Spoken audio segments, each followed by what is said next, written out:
স্বাগত নিউজ 24 চট্টগ্রাম প্রতিদিনে আপনাদের সাথে আছে আমি মাহমুদুল হাসান।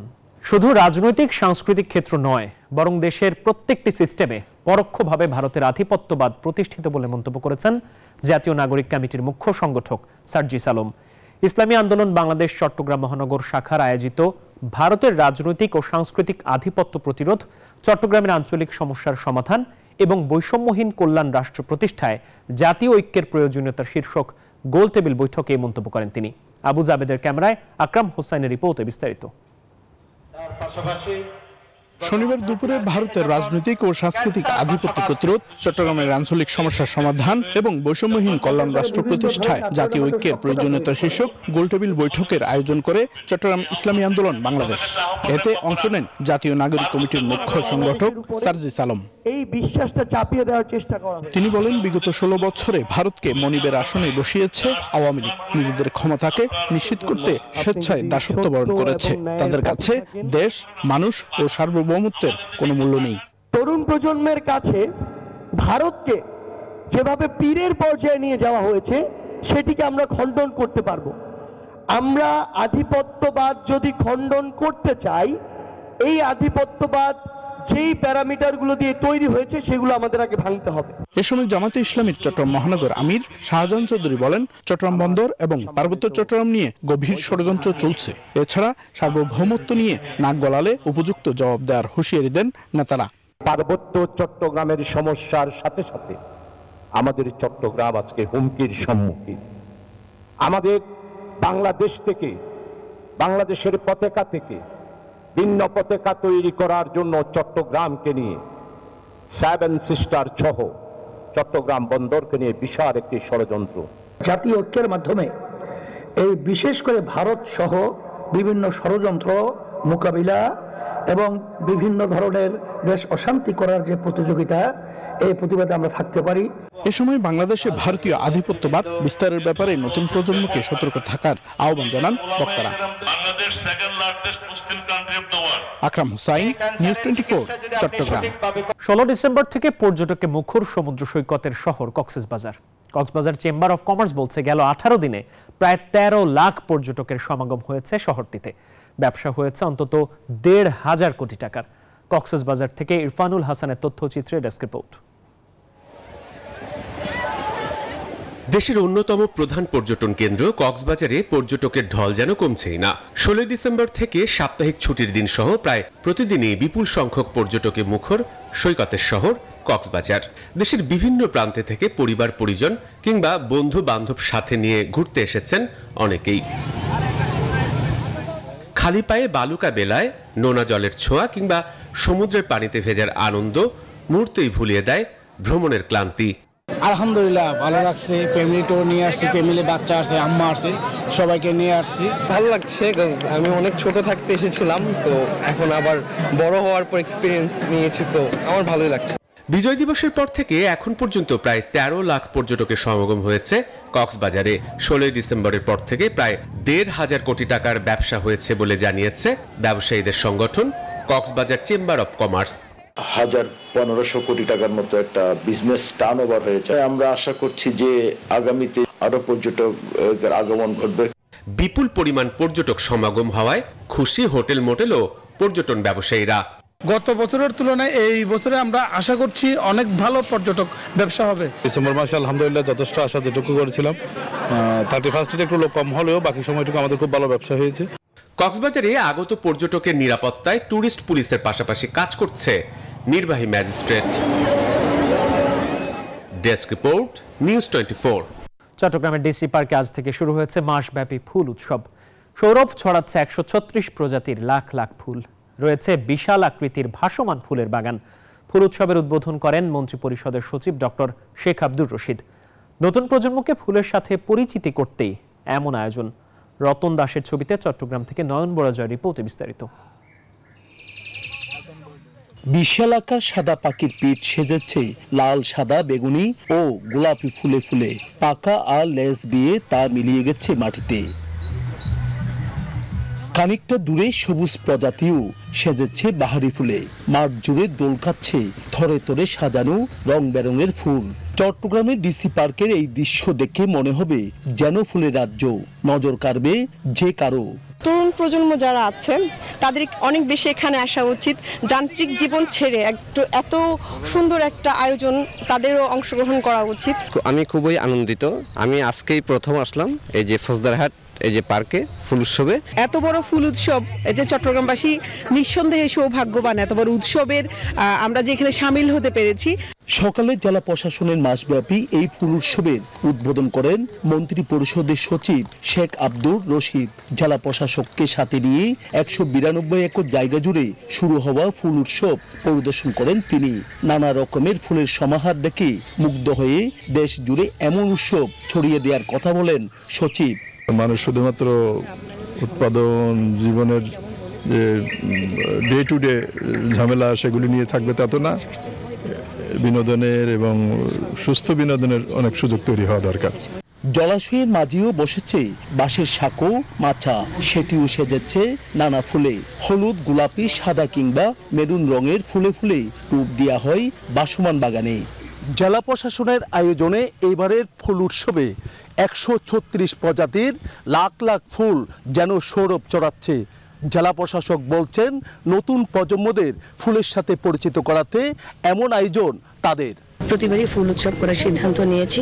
তো নির্মল আনন্দ খুঁজে পাওয়ার জায়গা আসলে চট্টগ্রামে খুব কম আছে। আমরা সুস্থ বিনোদনের জায়গা হিসেবে ডিসি পার্কটাকে দেখতে চাই। ফুল উৎসবের সঙ্গে রয়েছে সাংস্কৃতিক অনুষ্ঠান, গ্রামীণ মেলা, ঘুড়ি, বই ও পিঠা উৎসব সহ নানা আয়োজন। নয়ন বড়ুয়া, জয়, নিউজ 24, চট্টগ্রাম। ফুল উৎসবের আরো খবর জানাতে চট্টগ্রাম থেকে যুক্ত হচ্ছেন সহকর্মী নয়ন বড়ুয়া। জয়, ফুল উৎসবের প্রথম দিনে কেমন সাড়া দেখছেন আর যারা এসেছেন তারা কি বলছেন? মাহমুদ, আপনাকে এখন সন্ধ্যা পেরিয়ে কিন্তু রাত হচ্ছে। দেখতে পাচ্ছেন যে দর্শনার্থীদের ভিড় কিন্তু এখনো পর্যন্ত অনেক বেশি। আপনি দেখতে পাচ্ছেন যে লোকারণ্য বলা যায়। প্রতি বছর যে কয়েক বছর ধরে কিন্তু এসে ফুল উৎসব এর আয়োজন করে জেলা প্রশাসন। এবারে তার কোনো ব্যতিক্রম আমরা দেখছি না। এখানে 136 প্রজাতির লাখ লাখ ফুল আছে। তো এই ফুলগুলো দেখার জন্য কিন্তু এখানে দর্শনার্থীরা ছুটে এসেছেন, বিভিন্ন জায়গা থেকে তারা ছুটে এসেছেন। একই সাথে শুধু ফুল উৎসব নয়, ফুল উৎসবের পাশাপাশি আমরা দেখছি সাংস্কৃতিক অনুষ্ঠান থেকে নিয়ে নানা আয়োজন রয়েছে, দেখতে পাচ্ছেন যে চলছে। তার কারণে যারা দর্শনার্থীরা এসেছেন তারা কিন্তু আনন্দে তারা কিন্তু মেতে উঠেছেন। আমরা দেখছি যেহেতু একটা বিনোদনের জায়গা হয়ে দাঁড়িয়েছে এই ফুল উৎসবকে ঘিরে। তবে যেহেতু প্রথম দিনে সবচেয়ে বেশি দর্শনার্থীদের ভিড় বেড়েছে। এক সময় কিন্তু যে দেখা যায় যে আগামীকাল আরও বেশি হবে বলে তারা মনে করছেন। এখানে যারা দর্শনার্থী আছেন তাদের সাথে আমরা একটু কথা বলতে চাচ্ছি। আপনার সাথে ফুল উৎসবে এসেছেন, কেমন লাগছে আপনার? হ্যাঁ, অনেক ভালো লাগতেছে। মানে বাচ্চাদেরকে নিয়ে ঘুরতে আসলাম, মানে অনেক মজা লাগতেছে। বাচ্চারাও অনেক মজা করতেছে। আমরা ওই যে বাংলা বাজার থেকে, আমাদের পাশে পার্কটা। অনেক ধন্যবাদ। তো এই ছিল আমার এখানকার সর্বশেষ। ফিরে যাচ্ছে স্টুডিওতে মাহমুদের কাছে।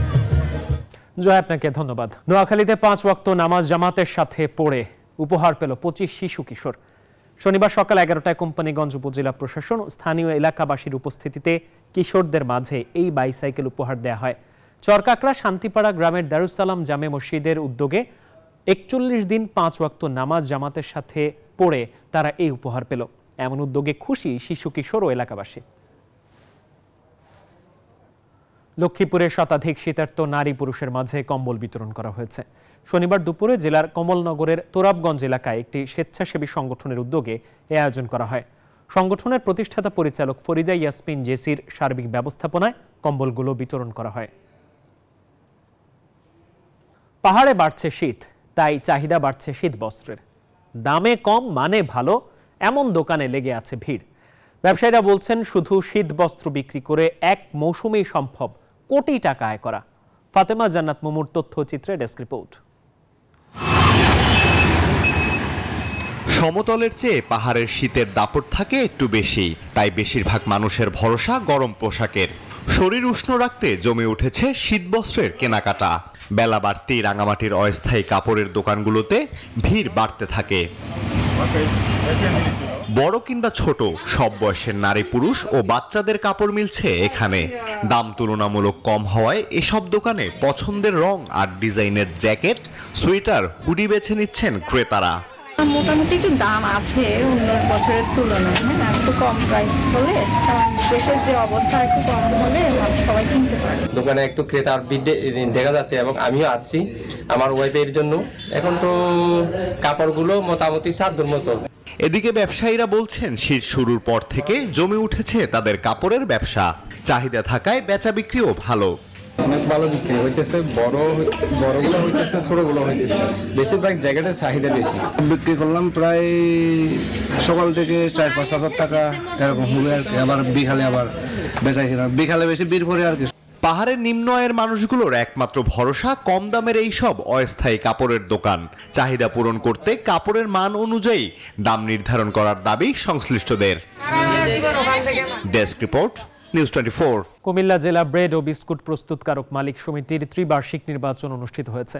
শনিবার নগরীর একটি হোটেলের সম্মেলন কক্ষে সকাল 10টায় শুরু হয়ে দুপুর 1টা পর্যন্ত বিরতিহীনভাবে চলে ভোট গ্রহণ। 5টি পদে ভোট গ্রহণ হয়। এতে মিজানুর রহমানকে সভাপতি ও মোহাম্মদ সেলিম আহমেদকে সাধারণ সম্পাদক হিসেবে নির্বাচিত করেন ভোটাররা।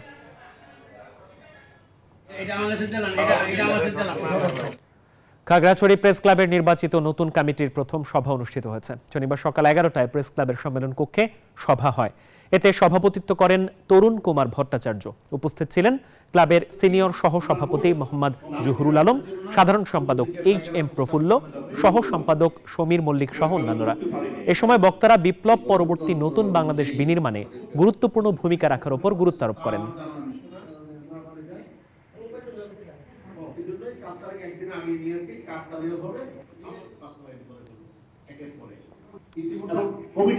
আমরা 3 মাসে একবার করব, আপনাদের জন্য ভালো করব, সে করতে চাই করি।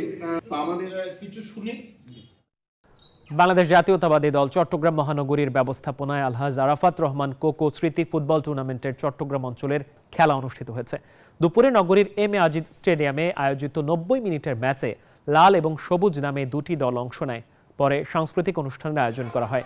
এ সময় বিএনপি কেন্দ্রীয় কার্যনির্বাহী কমিটির চট্টগ্রাম বিভাগীয় সাংগঠনিক সম্পাদক মাহবুবুর রহমান শামীম, কেন্দ্রীয় নির্বাহী কমিটির সহ সাংগঠনিক সম্পাদক ব্যারিস্টার মীর মোহাম্মদ হেলাল উদ্দিন, কেন্দ্রীয় সহ সাংগঠনিক সম্পাদক হারুনুর রশিদ সহ অনেকেই উপস্থিত ছিলেন।